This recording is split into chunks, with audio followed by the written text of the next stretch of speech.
Mi smo zdaj neki nasledniki časa, delno še živimo v času, ko se je zdelo, da je tehnologija ko se ni dvomilo v to, da tehnologija bo da napredek tehnologije je vse, kar moramo narediti. Zdaj počasi že vemo, da en del sveta že šteka, da to mogoče ni tako. Kakšen del je to? Ja, in to so bila čudovita leta, by the way.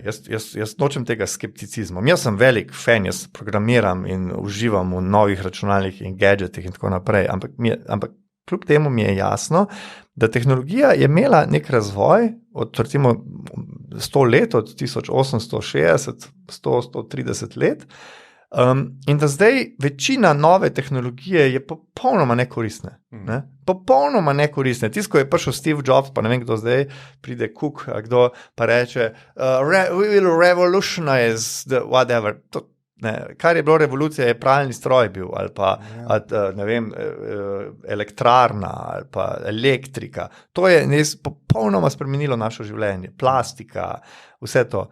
Kolikor že zdaj gledamo grdo do tega, to je izboljšalo, to je življenjsko dobo ljudi izboljšalo in tako naprej. Tako da to so bile tehnološke. In zdaj smo mi to ekstrapolirali, zdaj pa delamo neke pimplanje, da imam jaz na appu, tako da mi ni treba dvakrat klikniti, pa enkrat. To je zdaj v primerjavi s tem, da ni bilo več treba iti do potoka, pa prati v mrzli vodi oblek. In tako naprej. Ali pa da smo cepivo odkrili, ki je rešilo milijarde življenj, dobesedno milijarde. To so zdaj nivoji. In zdaj tehnologija, meni je zelo zanimivo, jaz vsako leto študenti naredim na prvem predavanju, ki ga imam, jim dam nalogo, da pogledajo največja odkritja, ki se jim zdijo, da so bila, da malo razmislijo, 5 do 10 jih morajo zbrati in potem naredimo graf. In vedno so največja odkritja so med 1850 in 1950. Zdaj, ko pa proglašamo to nek tehnološko dobo, zdaj ni več nekega tega napredka. In meni se zdi zelo... internet je eden. Absolutno, ja. Ampak internet je bil tam v 60, recimo v CERN-u odkrit. No, ampak sej so še kakšne stvari, ki so top. Ampak čisto relativno je toliko manj. Če misliš, tam je vse bilo, DNK, evolucija, kvantna fizika, relativno, vse te stvari, ki so še zdaj.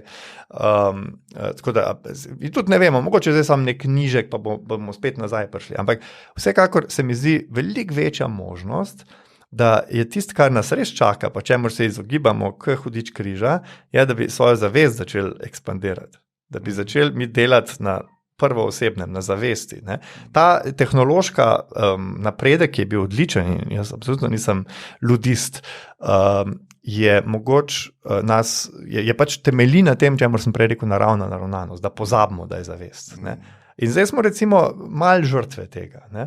Zdaj je velikrat lažje vzeti neki, ali pa iti na neko fiks, kot pa da bi jaz malo raziskoval svojo bolečino, ali pa žalost, ali pa stisko.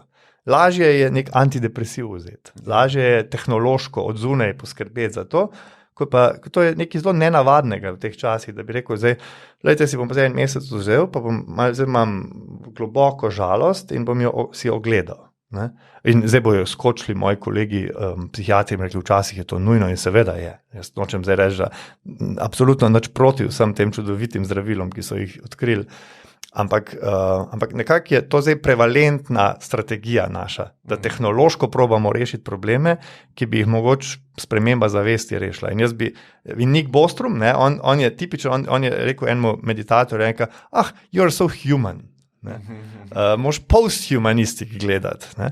Jaz ne vem, kaj je to. Tukaj je toliko enih tem, ki me zanimajo, pa ne vem, kaj me zdaj tole peljem, ampak bom prvo takole. Strinjam se absolutno s tabo, da se začenja kazati težave, ki nam jo povzroča dodatna naša napredovanja ali pa tehnološka razvitost. Ne? Ampak bi rekel še to, če je cel Zahod potegnil to ven iz revščine, jaz mislim, da moramo še vse nadaljevati do točke, ko več ne bo revščine na svetu, se pravi, da bo revščino, da bomo iztrebali. Ja, absolutno.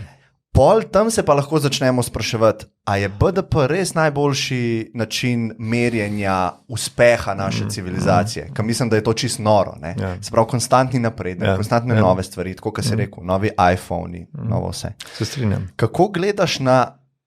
Mogoče edino bi sam dodal temu, da se ni nujno, da je to ali. Ja. Zakaj? Jaz nisem proti temu, nisem za to, da bi zdaj rekli, zdaj pa nehimo vlagati v tehnologijo. Ne.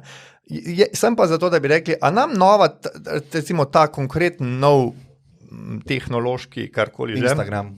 Instagram, a nam več koristi prinaša, ali več slabega. Recimo za Facebook brez dvoma vemo, da je user experience ena najslabših, ne? Da večina ljudi, to je ta, kaj je že, Tristan Harris je knjigo napisal o tem, večina ljudi obžaluje večino časa, ki so jo preživeli na Facebooku. Torej, zakaj ne bi tega upošteval? Recimo, Facebook pač vemo, da je bil modeliran na tak način, da bi odvisnike naredil, a je to res smiselna tehnološka linija. Ne? In tako naprej. Torej, da bi bili malo bolj, da ne bi stvari... Mi zdaj živimo v svetu, ko rečemo, ja, to, kar nova tehnologija prinaša, je dober. Sam to, da bi dalo klepaje. Da bi rekli, a je res dober. Ja. A je to res dober, a je Facebook res dober. In če ni, da bi imeli nek bolj zdrav odnos do tega, recimo. Ja, jaz se recimo s tem ukvarjam z načrtovanjem uporabniške izkušnje, pa z interfejsi. In jaz veliko razmišljam o teh slabih, kako so naravnani v bistvu te tehnološki velikani, ne? To, kar Tristan Harris tudi govori. In preferira cela naša družba, o tem veliko govorim na podcastu, preferiramo dopamin. Se pravi, na neki osnovni ravni kapitalistični sistem preferira dopamin. Zakaj mi vprašamo ljudi, kaj želiš? Krof z marmelado ali želiš borovnico?